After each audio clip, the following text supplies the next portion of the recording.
Well, hello everybody, and my name is Michelle Beckett, and I'm from ADHD Unlocked, and I'm joined by the wonderful Stephanie Camilleri, also from ADHD Unlocked.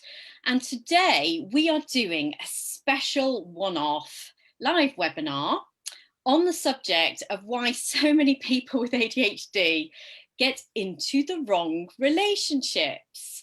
Now, I come to you today not as a psychotherapist or a psychiatrist or a relationship therapist or anything like that, but as me, as an adult with ADHD who has got it wrong many times. I've been divorced twice. I've just had in the spring summer another 5-year relationship which ended, and I've learned a hell of a lot from that.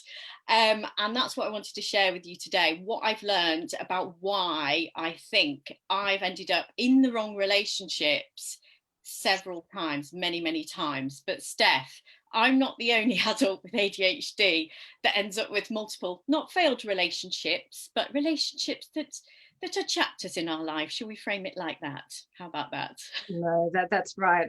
So yeah, I coach a lot of clients with ADHD in relationships and marriages, and yeah, it's really difficult when you add ADHD to the mix to a marriage, particularly if you've got both of you with ADHD. So yeah, for so many reasons, which we'll go into today. Yes, exactly. So this webinar really isn't about how to make your existing healthy relationship, which may have some challenges, better. We've been doing a whole week at ADHD Unlocked. We've got heaps of resources on the portal for our members about relationships and how you can make those better if you're in an existing one. But this one in particular was about why we get it wrong and why we stay in relationships that really are not healthy for us, no matter how hard we try, or no matter what resources or tools we employ for communication techniques, it was never going to work because of them. Okay, so this is not about how you can make yourself necessarily better to make a relationship work, but how you can make yourself better so that you can choose correctly and know when something is right or wrong for you.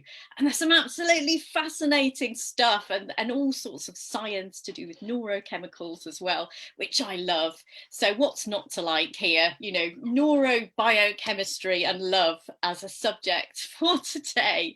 So I'm going to take you through a presentation with some slides, and we're going to have questions and answers at the end of this session. So what we'll do is you can put your hand up as participants if you're on the Zoom call, if you are watching it live, and do ask questions, and we'll do our best to answer them, but bearing in mind Steph is a qualified ADHD coach. I'm a trainer, done some qualifications on CBT, etc., but I am just a bod who has got it wrong. So we will do our best to help you and advise you from our learnings. But bear with me, as Zoom is always good fun when I'm trying to share a screen. I'll put some slides up to help us along the way. So bear with me. So hopefully you'll be able to see my screen. So why do we often end up in the wrong relationships, as it were?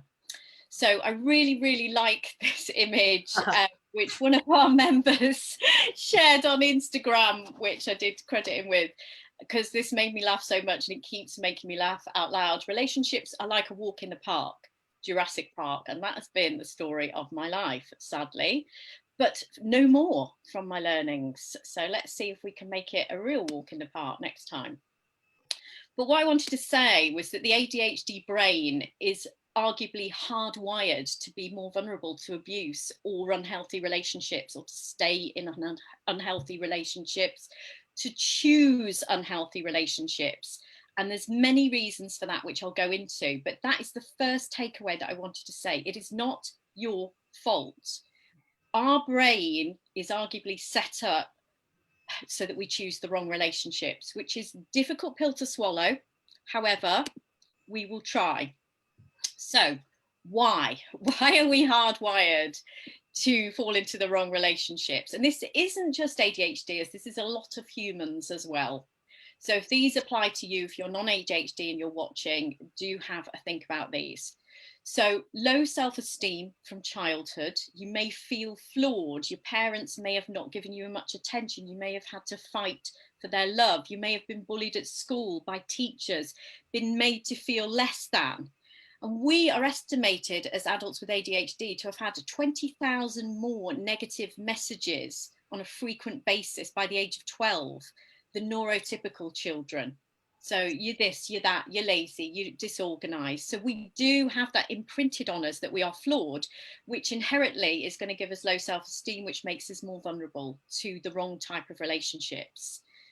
We are also much more vulnerable to what's called gaslighting in a relationship because of poor memory. So we're more vulnerable to being manipulated and made to think that our memory is flawed and that it's, oh, well, maybe that didn't happen like I thought it happened.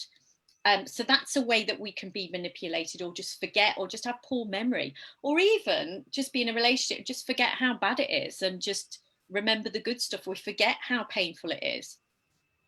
We also tend to go into autopilot mode.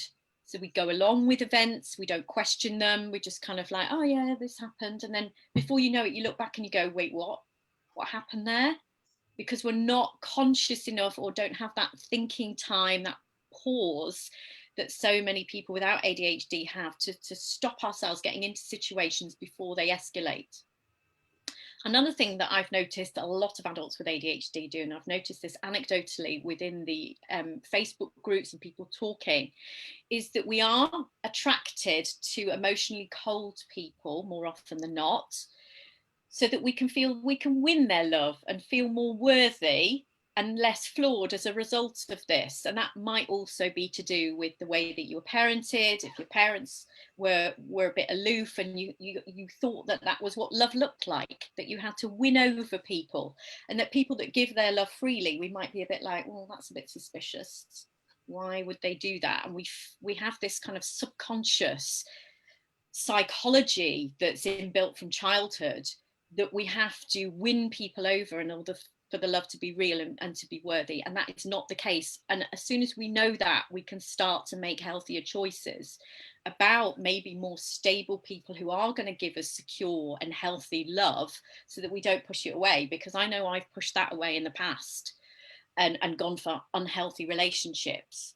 We're also much more likely to have had parents that maybe had alcohol or substance abuse problems, or maybe problems with violence in the home because of genetic ADHD. And also, here's where we get to the neurobiochemistry. We are set up with our low dopamine and low norepinephrine, those brain chemicals with ADHD, to have some kind of addiction to either hot and cold, or where somebody's a bit emotionally cold, or roller coaster relationships, or abusive relationships, or relationships that keep breaking up, getting back together, because we do get that dopamine hit from drama, from maybe chasing bad boys or bad girls or unavailable people. There's the thrill of the chase, which with ADHD we need to be aware of, and we get that dopamine hit. Also, we tend to be people pleasers, so we try and impress other people so that maybe they don't see our flaws. So, you know I've been in situations where I've been out on dates in the past, and instead of sitting back and going, do I like this person? Would I even be friends with this person? Do they share my values? Are they funny? Am I getting on with them? Are they, a bit of a prat? I've been thinking, I must win them over, and how can I impress them? And that has been my kind of primary modus operandi, if you like, for being on a date, rather than asking myself, do you know what, is this person impressing me? And I think because of our people-pleasing tendencies, we tend to do that a lot. And boundaries, which I'm going to bang on about today, which is one of the keys to getting this right. We tend to have a lack of boundaries for various reasons. And we've done a whole week on boundaries in the ADHD Unlocked community, and lots of presentations and resources in the members portal for members on boundaries and how to get those right. But we tend to not think about those, or let people walk all over our boundaries, or just not have any in the first place, or then put up walls and boundaries which are way too tight and put up those castle walls so nobody can get in. And we tend to have what's also known as codependent tendencies. So we tend to give at the expense of others, and that's how we tend to get our value. So over giving and staying in situations where we are at detriment, not thinking about ourselves, but just overly giving.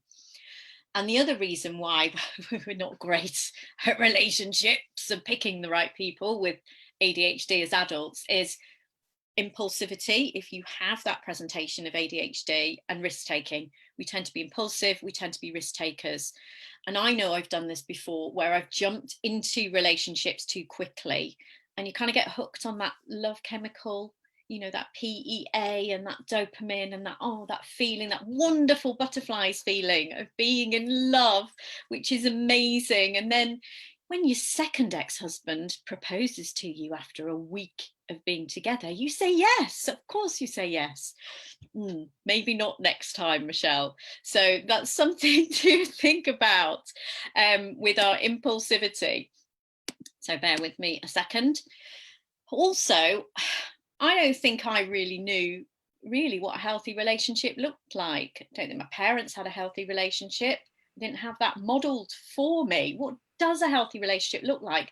And this bloody well should be taught in schools, quite frankly. Really, really, really feel passionately about this. That we're not taught these skills as children. I mean, Steph, I don't know, how do you feel? Do you agree with me about, did you ever get taught what a healthy relationship was? No, it's just, I guess people assume that you would know this, but no, we don't often know what we actually want. And people that do write their lists of kind of what they want in a partner, it's usually tall, green eyes. I remember, you know, my little diary when I was young, and you know who I'd end up with. It was the physical attributes type of thing. It wasn't so much, you know, how I wanted to be treated. That didn't feature. Yeah, absolutely. And that's really, really important. So these are 12 characteristics that you'll just run through. So if you, while I'm running through these, guys, if you're watching, just do a mental checklist and go, does my relationship or my last relationship or a relationship that you're looking for, if you are single at the moment, if you do want a relationship, do they fit those? Is this in your wish list, or is this apply to you? So nurturing and loving, honest, they accept you completely, they're respectful, you feel like a team, you feel safe both physically and emotionally, like you don't think they're going to leave you at any time because they're hot and cold. They are vulnerable and you are able to be vulnerable. That's really, really, really important. And that they are supportive of your individuality and accept you fully for who you are there. And having those shared expectations for what the relationship looks like and how healthy it is. And being forgiving. So being able, if there is a problem, there is conflict, you can forgive and move on. And that you address conflict and hurt. Because I've been in relationships where a person has come out with something that they've carried resentment for a year and a half and not even mentioned it. And that's really, really unhealthy. And another feature of a healthy relationship is that it's fun and it's playful and that you can be yourself. And if I look at this list, just even looking at my last relationship, there was many, many of those points that it did not fit. Yet I didn't have that in my mindset. I just tolerated what it was. So I'm just going to have a quick look at the chat. So does your relationship stack up to this criteria? Absolutely. And if it doesn't, have a think why. But what I also wanted to say, and this is very, very important, is that abuse and falling into a really unhealthy relationship where, you know, maybe there's drip, drip, drip of abuse can happen over many years and can happen really subtly and can happen to even the strongest of people, ADHD or not, with high self-esteem. I don't want to underplay that this is that blaming the victim for what I'm saying today. This is not about blaming the victim. This is just about making you aware so that next time you're maybe not more vulnerable. It's all about them and it's all their fault and it's on them. It is not your fault and can happen to the strongest of people. So I really, really did want to reiterate that because that is really important. It is not your fault and can happen to anybody. But here's just a quick list, and this is by no means comprehensive, of unhealthy or abusive relationships, behaviours that we frequently tolerate. So, well, adults generally, not just with ADHD, but gaslighting. And this comes from a film, I think, in the 1930s, where the guy was abusive to his partner and would literally turn down the lights and, turn down the gas to make her think she was going crazy, and that things weren't as she seen. She just doubted her reality. So people, no, this happens quite a lot. No, you didn't say that. No, you said you would do that. No, don't you remember that conversation? And that happens an awful lot with us, due to poor memory, for example. We're also more vulnerable to coercive control because we kind of go in the moment a lot of the time. We don't realize things are happening. Our self-esteem can be low. We doubt ourselves. We know we forget things. We know that we might be a bit untidy. We blame ourselves if somebody puts us down or says, well, that friend's really bad for you. We are very vulnerable to that kind of control. So just be aware. And even little things like teasing can go too far, that we're quite from, oh, you always do this, or you're a bit fat, or whatever. And that can really damage your self-esteem. And you have to really think about these things. What behaviours in your relationship or your past relationships have made you feel less than and not more than, and not made you feel uplifted? And that's a real key here. We've tolerated cheating. I know I have, and then forgiven and wanted them back, and then blamed yourself and then wanted to work on it. I mean, some of the things I've tolerated in the past, you just think, why did I do that? We're also quite vulnerable to being parented because of our ADHD, because we maybe forget things or get things wrong, or our executive function, maybe we can't plan as well as other people. We tend to get into unhealthy relationships where they feel like they have to parent us and that we're the child, in that kind of transactional theory of psychology, which is unhealthy. We should both be adults and equal in that relationship. Very, very important point, this one. Yeah. And yeah, I think this is one of the key ones, actually, because I've fallen both into the parent role, Steph, and also the child role within different relationships. So do you see this a lot with the people that you coach? Yeah, it is. It's really common. And actually, a lot of people come to coaching, maybe they've realized that the relationship isn't a great one for them, but what's kind of keeping them there is that they feel that they wouldn't be able to cope without them, because their partner provides the executive function kind of skill gap, fills that gap for them, and they're worried that they wouldn't be able to kind of survive and cope outside the relationship. So yeah, it's very common. Wow, that is quite worrying. And also, I've seen this many times, that people in relationships, both men and women, whether it's a heterosexual relationship or an LGBT relationship, physical abuse, financial abuse, sexual abuse, tolerating withdrawal of affection, lack of emotional safety, feeling like they don't really love you, or they only give affection or intimacy intermittently. All of these things I've seen people tolerate, and I've seen it very commonly in the ADHD community. And we also tolerate addictions in other people as well. Well, it's, and I know addictions are an illness and that we should help, and be mindful of that. But there has to come a point where people have to help themselves. Otherwise you fall into codependency, and you're maybe enabling that person with their addiction by supporting them and not giving them consequences for that. So that's something to be mindful of. And just wanted to pick up something from the chat that somebody said: you do enter a perpetual state of infancy, enthralled to another's executive function powers, and while you know it, it's hard to get that parity back. Absolutely, really well articulate what you just said, Steph. So thank you to that particular attendee for saying that perpetual state of infancy. You're enthralled to them because they can organise stuff, and you might maybe find that difficult. That's a really important point. So I really liked this image, though. My goodness, how many of you have done this when you know he's going to hurt you or she's going to hurt you, but you want to see where it goes anyway? I love this item. Only an ADHD could have that expression. So exactly. And we do some mental gymnastics to justify why we're staying in this particularly unhealthy or maybe even abusive relationship. So we sometimes might think, well, they're the best I'm going to get because of my ADHD, or because I'm flawed, or because I can't do this. Absolutely get out of that mindset. With your ADHD, you are wonderful. You've got so many positive qualities that you can give to a relationship, including generosity, spontaneity, warmth, being affectionate, playful, just all of these things. And I've only mentioned a few. I could go on for hours about why we're good in relationships. Never ever think that because you might be a bit untidy, or you've got a bit of executive dysfunction, or you can't manage time very well, blah blah blah, or sometimes you struggle to emotionally regulate, that's all you deserve, because you are worthy. Never ever ever think your ADHD lessens your value, ever. Okay, because I used to, and I do not anymore. I think it actually raises my value. So that's the mindset you've got to get into.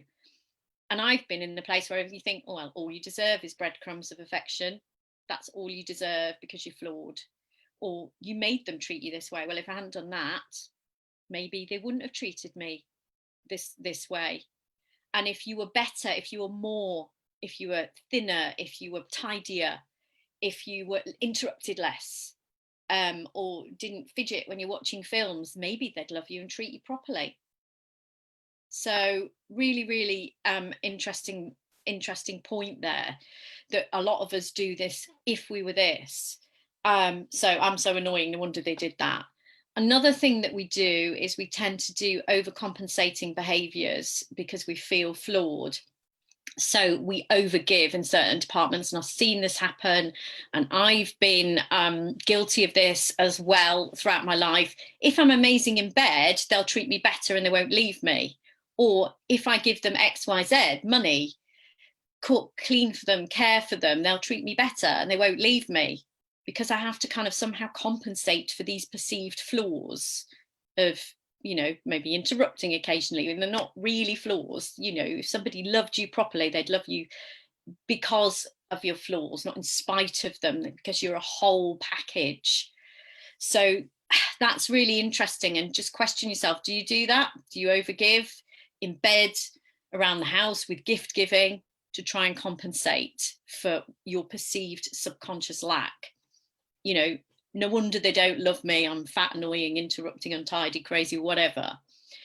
But we also make excuses. Oh, they do love me, it's not that bad, despite, you know, maybe abuse or cheating or ghosting on you and disappearing and for days and not, you know, not texting you. We tend to kind of gloss over stuff, forget what they do, and also be overly optimistic. But also, one of the reasons why people stay is that perhaps they know they've got to leave, but they let things drag on because they're time blind. It might be 2 years of dragging on when they think, well, maybe I'll leave next month, but time drags on. Or that they can't face the logistics of having to leave because, oh, I've got to move house, or I've got to separate the finances, I can't face what will happen with the kids, blah, blah, blah. The kind of executive function of all of the logistics of having to leave a relationship, if you've got property together, you live together, you've got kids, married, whatever, can be an absolute nightmare. So really, really interesting point here about how your ADHD can impact staying. And also, I was playing Kylie the other day over in my head. Is it better the devil you know? You know, we make excuses for our choices. Is this the best I'm going to get? Are they that bad? And actually we gloss over what we deserve and gloss over bad behaviour and unhealthy parts of the relationship. So I found this really, really interesting from a science perspective. Fascinating. There's a concept of intermittent reinforcement whereby they've done these experiments with rats, so that if they give them a pellet of sugary food or a treat that comes at a regular time through a slot in the cage, they're not that bothered. They'll maybe eat it, then maybe not. However, if they give that pellet, maybe they go days without a pellet, or maybe they do 4 pellets at once, that pellet and the giving of that treat is intermittent. They don't know when it's going to come. And when they press the lever on the cage, you find that the rats become addicted and they press that lever over and over again and go frantic because they're looking for the lever. But if they know when it's going to come, they're not that bothered about pressing the lever. But literally, if somebody is withholding affection or only gives affection intermittently, or they're abusive and then they make up for it, you know, and be really lovely, you become what's known as trauma bonded, and your head literally gets addicted, like you're addicted to cocaine, for that person and for their attention. And if you look at the graph here that I've got on the slide, we are lacking in dopamine. So the dopamine, when you're maybe getting a reward, goes much higher than when you do know and you expect that reward and it's coming regularly and you don't have to think, am I going to get it? Am I not? So it's no wonder that we are neurobiochemically set up to be addicted to love or addicted to unhealthy love. So really, really huge. So I'm just going to kind of whiz through some more of the slides so that we can have questions and discussion at the end. But here's a little aside that I wanted to work with you on. I'm just trying to move my little screen so that you can see the slide properly. And this is to do with attachment styles. Now, there was a lot talked about attachment disorders and whether or not you had that proper caregiving in childhood or as a baby, but I'm not sure I believe that's the main reason. I just think that a lot of people just have different requirements for intimacy, different attachment styles. Now, I tend to see that a lot of adults with ADHD tend to be on the anxious attachment style. So we have low trust in self, but low self-esteem, but high trust in others. We're very giving and we're kind of like, a little bit clingy maybe, and want to give in that relationship, over give. But the thing is, we are then more often than not attracted to people who are avoidant. So they have low trust in others, high trust in themselves. And avoidant people tend to end up in relationships with anxiously attached people, because secure people wouldn't tolerate their behaviours because they're too aloof, and secure people know what they want. And this is what we need to aim for, guys, is on the left hand side is we need to have a secure attachment style in a relationship. But they won't go for an avoidant because they wouldn't tolerate their distant behaviours and the fact that they need to deactivate and go off on their own, or they can't tolerate intimacy and they're not very good at sharing. But we tend to be the ones that do the chasing of the avoidant people. So we tend to end up in relationships with the last people that we should, which I find fascinating. But I'm going to give you some links at the end to explore this and a quiz for your attachment style. And so what you need to do is, if you can recognize your attachment style. So I think we fall into either the disorganized, sometimes we are avoidant ourselves because we're like, we don't trust this, you know, I'm not sure about this, or anxiously attached. So we need to just look at that and maybe have that in mind, name it to tame it, as you say, Steph, when we're looking in relationships, so that we can, if we are anxiously attached, get into relationships with secure people, and how to recognize that. So that's, I'll put some resources at the end for that. But I just noticed that there's some Q&A. I don't know, Steph, if you want to have a look at the Q&A whilst I've got the slides up, in case I can't get them back, to see if there's anything that needs answering on there. So just in case anybody's got a question on that slide. So let's just have a look, because I can't seem to get the Q&A up at the moment, but that's fine. Yeah, I've got it. It's okay. Okay, fab. Yeah. So if anybody's got anything, we can bring you in at the end if anybody's got a question, or if you wanted to put it in the chat, or if there's anything, Steph, that I need to address now that you can see, because I've got the slides open. I don't think I can see at the moment. That's fine. So one member has asked, why is it that for a successful prosecution for someone who is ADHD, prosecuting someone is less than 10%? But I've asked the member, maybe we can kind of elaborate on this a bit later. Yeah, and clarify that. So I just clarify that. Yeah, kind of crack on here. But what I wanted to say is, your brain can play tricks on us, and we know it does. Okay, so I've just talked about the ways that our ADHD brain does mental gymnastics, try and justify, blah, blah, blah. the reasons we stay in these unhealthy relationships. And our heart can make us blind. And sometimes if we are that, the real feeling kind of hyperactive, impulsive type, so romantic, we just want that. We just love that feeling of being in love and idealism and all of that. But I have so often not listened to my gut. And if I'd listened to my gut on every relationship that I've had that was unhealthy, I probably wouldn't have gone into them. Because our gut it's not some kind of woo supernatural thing. It is telling you information that your brain knows subconsciously, but is not able to consciously process. You must listen to your gut and you must trust your gut. I mean, I knew in my last relationship, and I was Googling a few months in, how do you know they're over their ex-wife? If you have to Google, are they into you? Are they this? Are they that? And you don't know how they feel about you. That's unhealthy. And that's a sign that something is very wrong. You should know if they're into you and if it's healthy. You shouldn't have to be Googling. Listen to your gut. And I knew all along that this wasn't, my last relationship wasn't right, but I stayed for 5 years because we do that.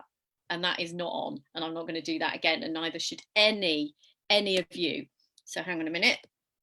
I seem to have lost my slides, but I will endeavour to get them back up. So I think this is the wrong presentation, so do bear with me a second. Sorry about this. Yeah, technology, right? Another huge challenge for a lot of us ADHDers. A huge source of anxiety. Like our executive function, skills need an additional stressor. Oh my goodness, yeah, exactly. And good old Zoom. Why does it do this? So hang on a second, let me see. No, that's not it. Bear with me, everybody. So Steph, if you just want to just see if there's any questions or pick up any of the points while I no worries at all. So one of the members was talking about that lack of ADHD awareness being such a problem, people not really understanding our actions and seeing it as seeking attention, in all sectors. And I was just saying, that's ADHD awareness is woefully lacking in every sector. I think one of the participants was talking about in the police, like with the police force, criminal justice system. Yeah, it's prevalent, it's everywhere, pervasive. So that's what we're trying to do. And through ADHD Unlocked, try to educate as many people as we can so that ADHD is better understood and better supported. So it's great that you guys are here. We're hoping that butterfly effect as well will, you'll reach more people. So yeah, how are the slides going? There's another question. Hang on, let's have a look. Yeah. So this is a question from Fove, which I will answer, which is about, because I know, Fove, you've done loads of work on attachment styles and kind of reworked your attachment styles to be secure.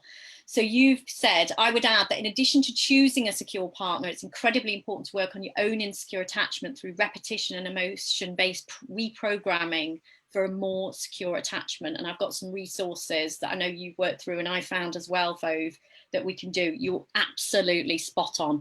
And I have got the presentation back up. I don't know where it went. I am sorry. I've got ADHD, but I'm not going to beat myself up about the slides disappearing. So,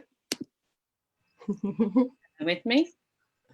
So, if I go to present view, can we see? So just to recap. Convenient Recapping. Now, where were we? Gut. Okay, so red flags in relationships. This is by no means comprehensive, but this is something that can't see where it's not actually coming up. I'm on the first slide. The slides on the left-hand side. Okay, interesting. Hang on, I can see your cursor. It was. Okay.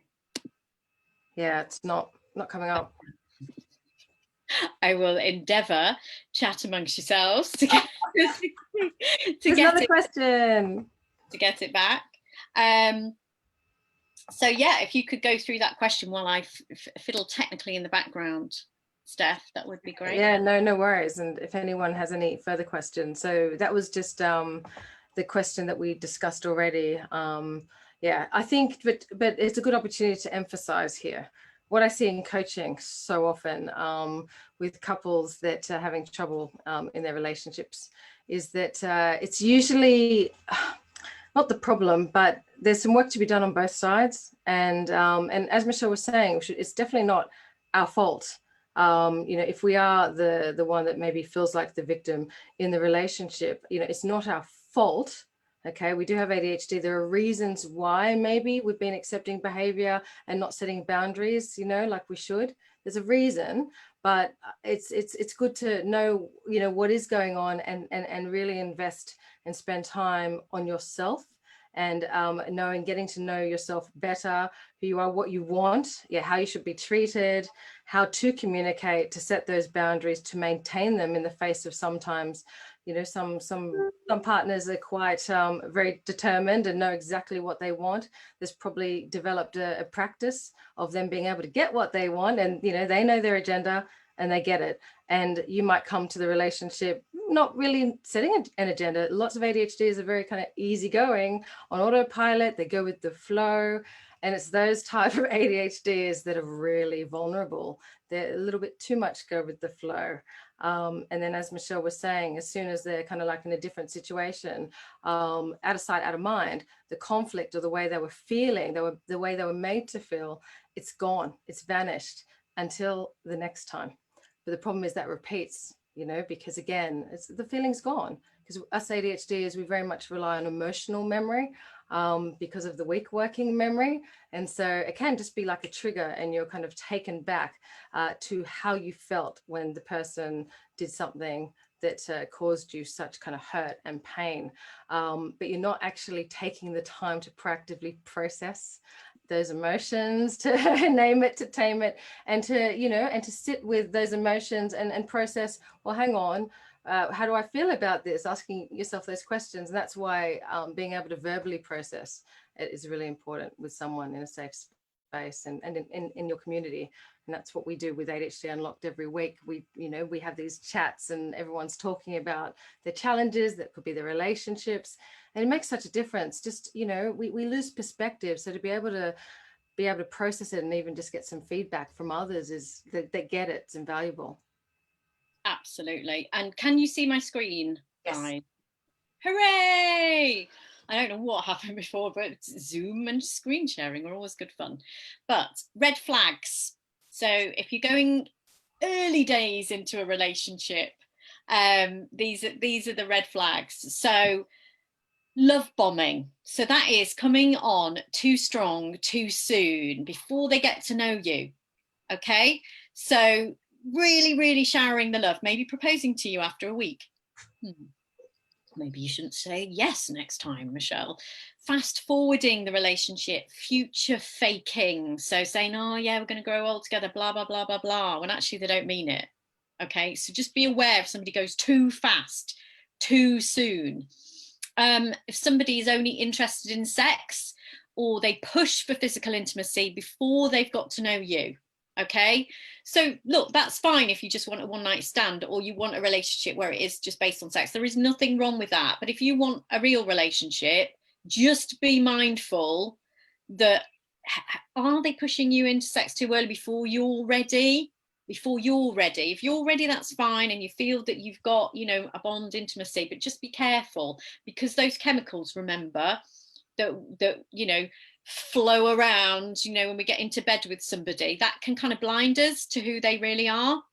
So I would argue that maybe hold off for a bit to see if you actually like them. Would they be your mate, you know, your friend, before you get into bed with them? Because getting into bed with them too soon can cloud everything. Also, I found that some people talk very badly of their exes. It's all their fault. Oh, this, you know, the ex-wife, the ex-girlfriend, the ex-husband, the ex-boyfriend. They maybe denigrate their family or people's achievements. You know, oh, well, they only managed to achieve this because of blah, blah, blah. That kind of negative attitude. Everything is everybody else's fault. And, you know, somebody with a chip on their shoulder, as well. Look out for that, because that's a red flag. If they're inconsistent with their communication early doors in the relationship, the first few weeks, first few months, like they go days without texting, or they go blow a bit hot and cold, that's a red flag. Maybe they're a dismissive avoidant, and you don't necessarily want that unless they're going to work on themselves, unless you're prepared to accept that kind of behavior. Also, if they show any signs of anger or aggression or arrogance, I remember being on a date years ago and a guy kind of saying, oh yeah, I got really angry, so I kicked hell out of the dustbin, a metal dustbin. And I was just like, thankfully I recognize that red flag. Just get out of that kind of sign. Or they step over your boundaries, or any boundaries that you may have stated, if you have stated any boundaries early doors, or they try and override them or persuade you out of them. That's a really big red flag. Or if they never talk about their emotions, or they're hard to read. I was in a relationship with somebody where I genuinely couldn't tell from his face whether he was delighted with me, angry with me, pleased to see me, peed off with me. That's really difficult. Make sure that you can read their emotions, and they're open, and that they are healthy and able to express that. Or if they put you down subtly. I mean, I've even had that on the first couple of dates in the past, where they're going to, put you down, bring you down a peg or two. Listen carefully for that and just get out, don't see them again. Or if they're not that interested in finding out more about you, you can tell, and it's in your gut. If they're just interested in talking about themselves, let them, when somebody's interested in you. Come on, let's go with this. But I'm going to give you a bit of a toolkit now to ensure that we don't get into unhealthy relationships. So I found the key here is self-acceptance. We have to love ourselves and what we perceive our flaws to be, warts and all, with our ADHD. We have to love ourselves. We have to cherish ourselves. We have to take care of ourselves. We have to treat and talk to ourselves internally as we would somebody that we love. And I realized, and we've done a whole week on positive and negative self-talk in the ADHD Unlocked members community, that I was talking to myself horribly, and that clearly if I loved myself properly, I would never talk to myself like that.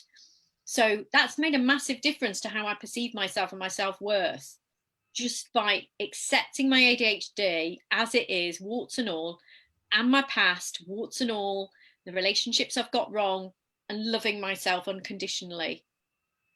That's a big key here. Part of that has been auditing past relationships. So I was just literally writing down what was good about it. Where did you go wrong, Michelle? Where do you think, what behaviours did you tolerate? Have you done that, throughout childhood with your friendships, in adulthood? What happened with your parents? How did they treat you? Could this be impacting? This will really help to move the fog so that you can get past the head, heart, and really make those conscious choices.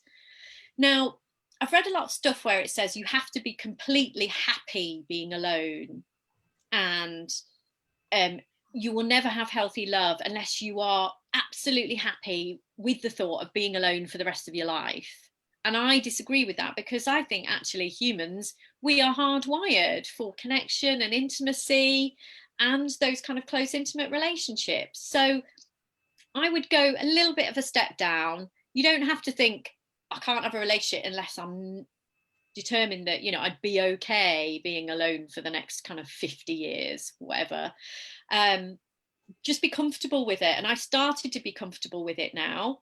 And I'm at ease with being alone. I actually look forward to alone time, and I'm not scared of it.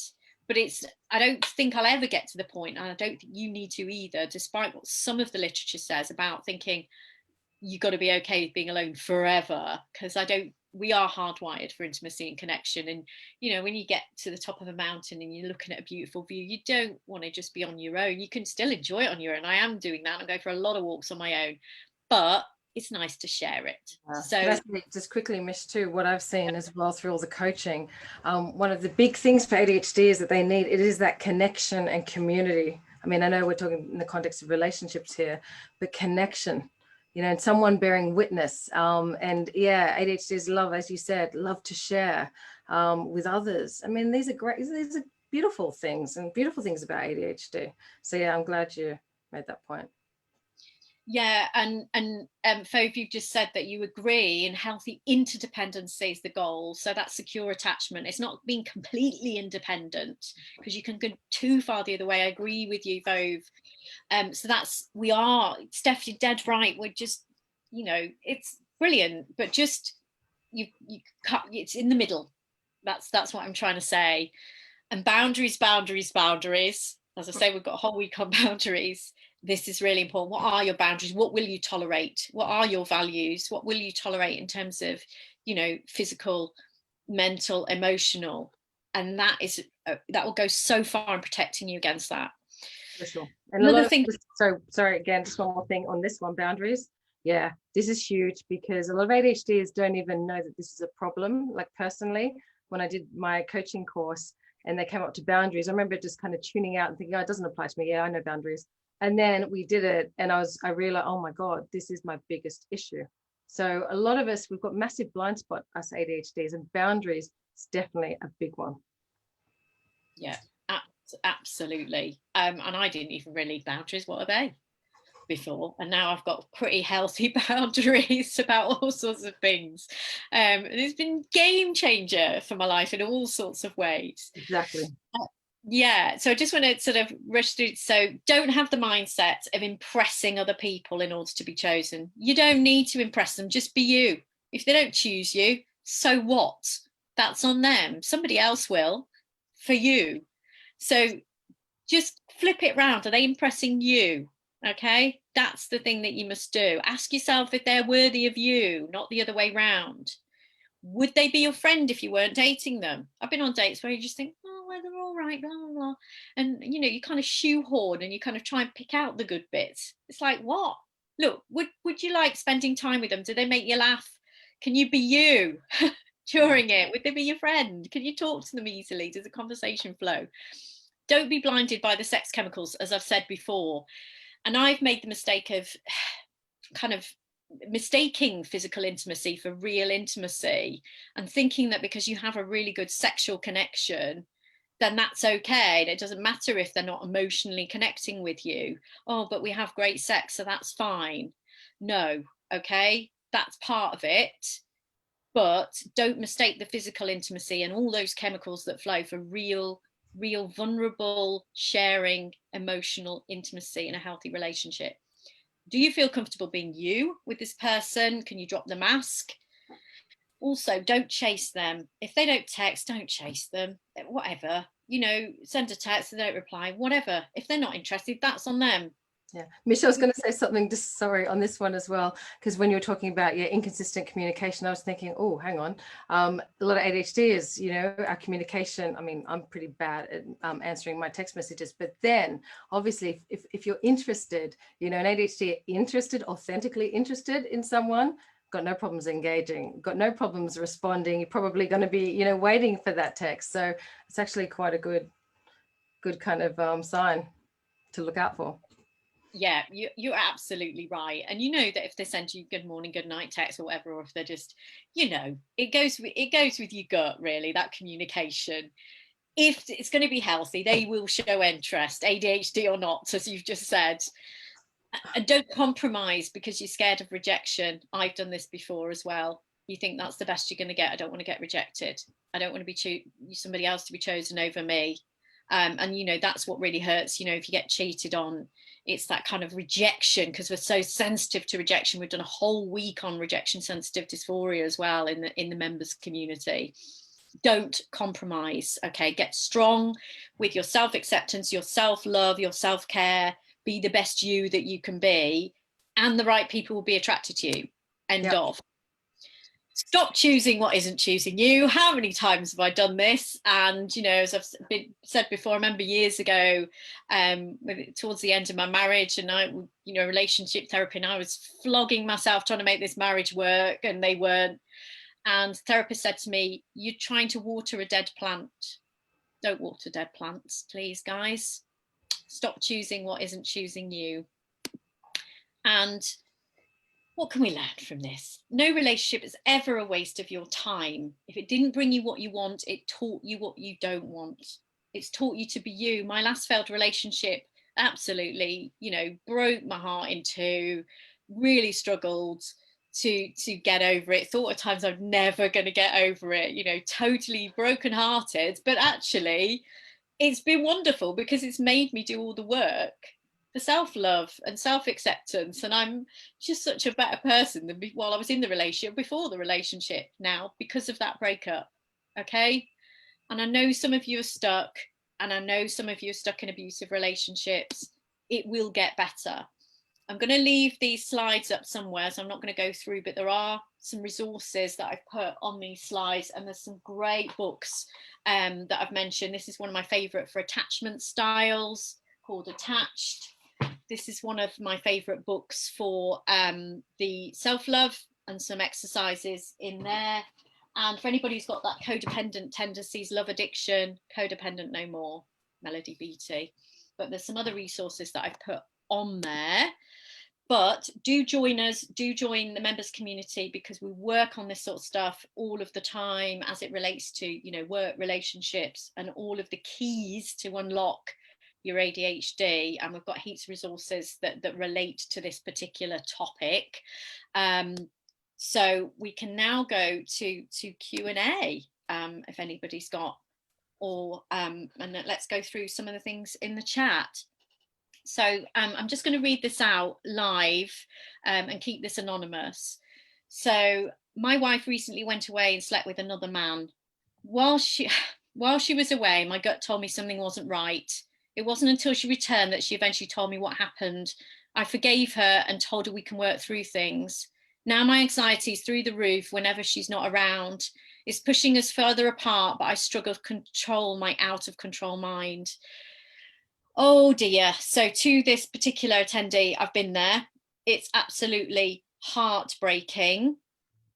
And there are some resources which I will post on the chat at the end, in terms of a Facebook group. And I read a book which was really blunt, but absolutely brilliant, Jace. I'm sorry, I'm really sorry. But here we go. It's called Leave a Cheater, Gain a Life. So leave a cheater, gain a life. So really, really important that you read that and kind of get that perspective, because it's very, very difficult. So have we got any more questions that we've got on here, or any comments? Steph, have you got anything to say?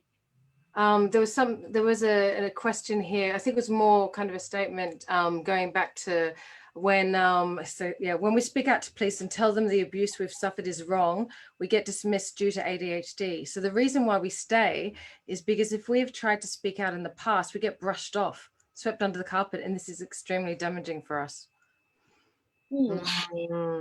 Yeah. So this person, I would advise you to contact IDAS and get the help.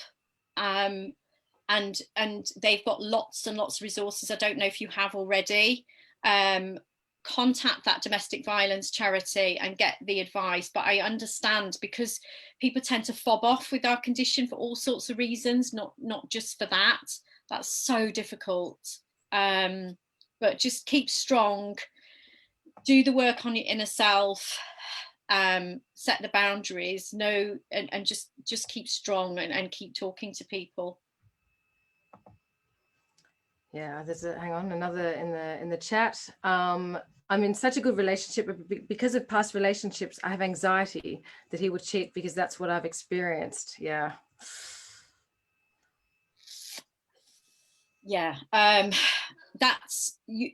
What I would say is, as long as you communicate openly with that, in that new good relationship, if they're secure, they'll be able to just reassure you. And if you just flag, you go, look, I've been a bit triggered because of what happened before. I know deep down that you love me and that you're not going to do that to me, but because of what happened before, my attachment system's just been activated and I'm panicking and I'm anxious.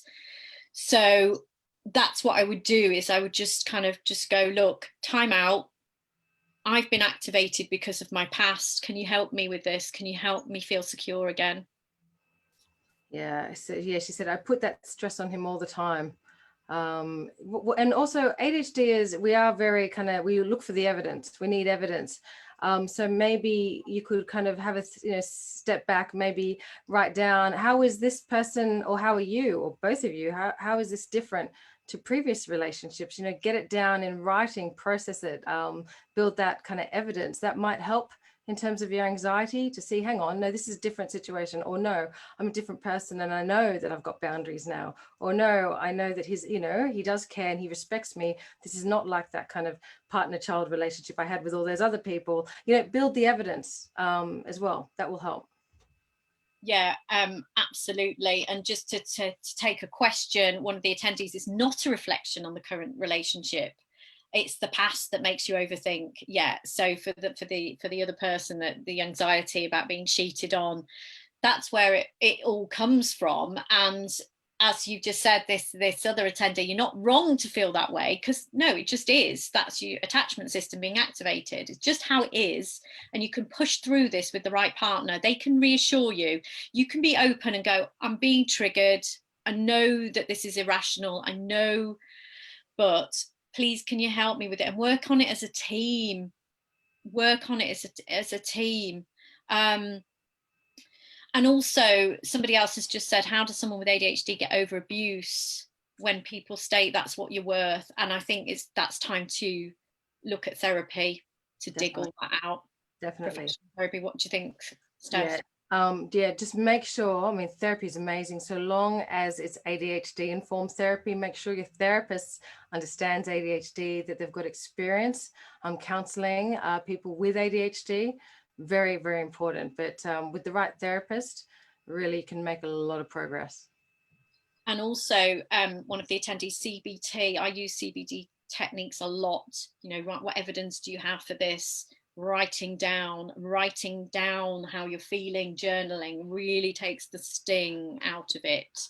Yeah. Takes emotional urgency and sting and helps you think more rationally. Yeah, and also for ADHDs that might be really inattentive, that aren't so connected with their emotions or aware, by writing it down, it's you can really kind of see them. The emotions will come out. It's easy to process what you can actually see and deal with. So yeah, journaling is, and I see this in coaching a lot. A lot of my clients really benefit from journaling frequently. And some of them during the day, several times, why am I feeling like that? It's because this happened. And yeah, it's about kind of just getting to know yourself. I always kind of come back to this, like, know thyself, love yourself, but know thyself, right? The more you know yourself and kind of what you want, the easier it is to be able to set the right boundaries for yourself and prioritize yourself. So important. And what I have found is that the more self-work I've done, the more auditing into the past, the more self-care, the more self-love, self-worth, positive affirmations, quitting the negative self-talk, you automatically then are more able to kind of go, what the hell? I'm not going to tolerate that. What the hell? I wouldn't. And then you look back and you go, wait, what? So I true. tolerate that. But when your self-worth is on the floor, and that's not your fault because that other person may have done that to you, it's really hard to see that. So just take that time to work on yourself and to keep telling yourself that you are enough, you are worthy, you are lovable, you deserve real love, and you will get it. This is not the best that you can do. I know people talk about soulmates. I don't actually believe in a soulmate. I'm sorry. I do believe that you can have a wonderful connection, and a connection of real closeness and intimacy and pure love, but there's not one person that can give you that. And I think that keeps us in relationships often. We think, oh, this is the only person, I'm a soulmate. No, God, how many people are out there, that whatever your sexuality or gender, that could fit the bill. There's loads of people. You just be the best you that you can be, and there's lots of people that could be your soulmate. Sorry if that sounds unromantic. I'm really romantic. However, I don't believe in one soulmate. And I think it's damaging, and I think it makes sustained relationships that are a bit crappy. Sorry. And I guess in terms of kind of, yeah, leaving off here, one of the members says, be kind to yourself. Yeah, definitely. I mean, we have to be. We're not. ADHDs just aren't. So that self-compassion, developing that self-compassion is just crucial. Yeah, absolutely. And now here I am, laughing to myself that I've done a whole hour on how not to get into a crappy relationship, having spent decades getting into and staying in crappy relationships, which is quite funny, and that amuses me, but no more. So hopefully what I've learned from my my lessons that life has taught me, those relationships, and all the stuff that you've done with the people that you coach, you know, all of this stuff that we've shared with you today, we have only just touched upon certain subjects, some of which are very, very difficult. But if you are in a situation where you are in danger, or you are being abused, and you are you know, it's serious, please do ring the domestic violence charities, you know, whether you're a man or a woman, whatever. Everybody's vulnerable to this, and with ADHD we are much more vulnerable, as I've said. But believe in yourself. You are enough as you are, okay, and you will find true and proper love, she says, hopefully and romantically in the future.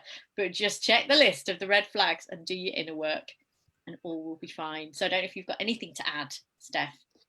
No, just that, I mean, and I hope you don't mind me saying this, Michelle, but yeah, Mish, since we started ADHD Unlocked, just these lessons and delivering these lessons in a community of other people that get it, it just, us ADHD is for us really insight in mind. It's so important. So easy for us to kind of gloss over the really important things that we need to work on, not pause to take the time to invest the time to be able to get better self-talk and prioritize self-care and start setting boundaries. So ADHD Unlocked, this membership community of ours, is fantastic because we keep banging on about these things, you know, in obviously a loving way. But Michelle, Michelle is like literally a living example of how effective ADHD Unlocked is. I mean, like really amazing. The self-care that Michelle's been able to employ. I mean, obviously speak for yourself here, Michelle, but from what, you know, we've all seen, like, it just keep, I don't know,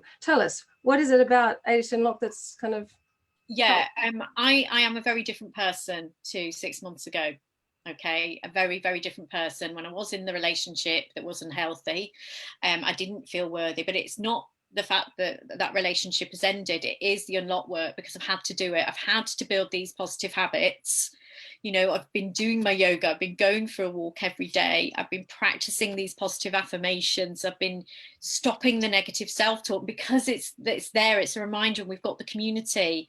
And I've been busting procrastination, keeping tidy. All of my ADHD challenges are being addressed in a community of supportive people. And I just feel like I've never been, sorry, I'm going to start crying in a minute, as well or as confident. And I'm 47 now. This is the most well and confident that I've been, and strongest in my entire life. And I've really had struggles, and I'm so grateful to the community and you, Steph, and what we're doing in the rest of the ADHD community to support me through what has been a really crappy year. You know, I've fallen down the stairs, broke my back, all sorts of stuff gone through. It's like, couldn't make it up. But it's ADHD Unlocked that's got me through this, and practicing the stuff that we know but we don't do. Yeah. So that we can live up to potential. We all know we've got this potential, but we need that support to get there. That's it. Yeah. So yeah, do join. Don't. It's very difficult to do alone. You don't have to do it alone. So we've got October, obviously, ADHD Awareness Month. So we've extended our deal throughout the month. You don't even have to put the coupon code in. So yeah, do go and join if you're not a member yet. trust me, you will definitely reap a lot of benefit out of it. So yeah.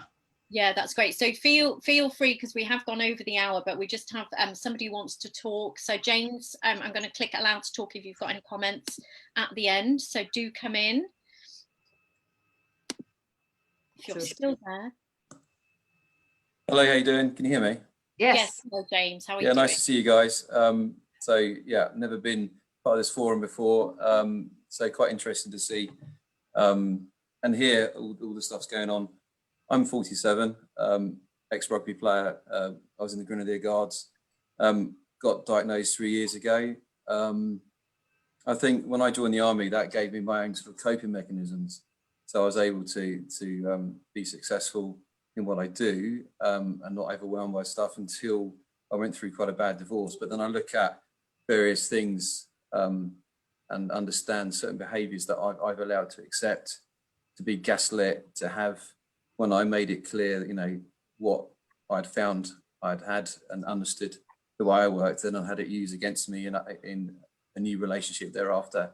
I got sort of out of my marriage. So it's very interesting. I think it's something that we're always learning about ourselves. I think we also have our own personality traits as well as the ADHD. And I think, you know, we have to remember we can be a really nice person with ADHD, or we can be an arse as well. So I think we need to learn to not excuse some of our behaviours. And I think we need to, I mean, right at the moment, my part of my toolbox is, you know, I'm on meds, but also I train hard. So the gym's really frustrating for me at the moment because I can't train as long as I want to. And that, you know, that comes from when I was a soldier to now. So, but I think it's being open about who you are and what you are, and actually embracing the amazing power that it can give you, and also understanding that it's okay to say no and to recharge and to push back on people that just want you to be the, you know, the impulsive life and soul of the party, to not chase the affirmation of when someone, you know, is giving you that, and to fall in love that quickly, and the next thing get dropped or get told that you're you know, sort of controlled. You know, I'm 6'3", 17 stone, you know, a big bearded sort of Viking looking person, and believe you me, you know, underneath all that we have a lot of insecurities, and you know, I've been manipulated. I've been generous and giving too much money away, you know, over the last sort of year. You know, I've experienced that, and had to sort of block one particular person that was, you know, actually quite narcissistic towards me. And I think we do attract those narcissistic traits, and then we start to believe, actually, have we got those traits? And we start to overthink things. And I think one thing as well, which I would say that going back to the guy that had his partner unfaithful, is one thing you mustn't get into is called retro jealousy, and keep reliving that incident, and to have a coping mechanism with that. And you can have that with, if a partner's had a past, that you decide to almost punish yourself and ask those questions and obsess with that. And I think that within this situation, it could be quite easy to go down that retro jealousy, and you should look it up. It's quite an interesting sort of mindset that people don't realize it exists, and you can then relive that and ask more questions, and you want almost every single piece of detail, and all that's going to do is just going to catastrophize that situation more. So I think you need to decide what you want to do in that situation, and then work through the counselling, but work through with a counselling that how you can get that out of your head, and how when that comes in, you have a deflecting sort of mechanism to then focus on something positive. So that won't go away, I'm afraid, but that needs to be addressed sooner rather than later, before it amplifies much bigger for you, and also your self-awareness and self-confidence. Yeah. But no, I feel really privileged to hear you guys talking. I'm sure that we'll talk further off this as well, but yeah, it's nice to meet everyone. Can't see everyone. I like to see people, but no one can see me, can they? So no. I was waving then, so I was just waving at myself. But Anyway, so we'll wave back. But no, thank you so much, James, for your contribution. Really, really good points to take away. And just a very quick point from one of the attendees: is it possible to be in a good relationship wanting to destroy it because you've been taught that you're not worth that good relationship? That's all to do with that insecure attachment style and that disorganized attachment. So I advise you to resources on that. One thing, Michelle, I want to say is everything's about choice.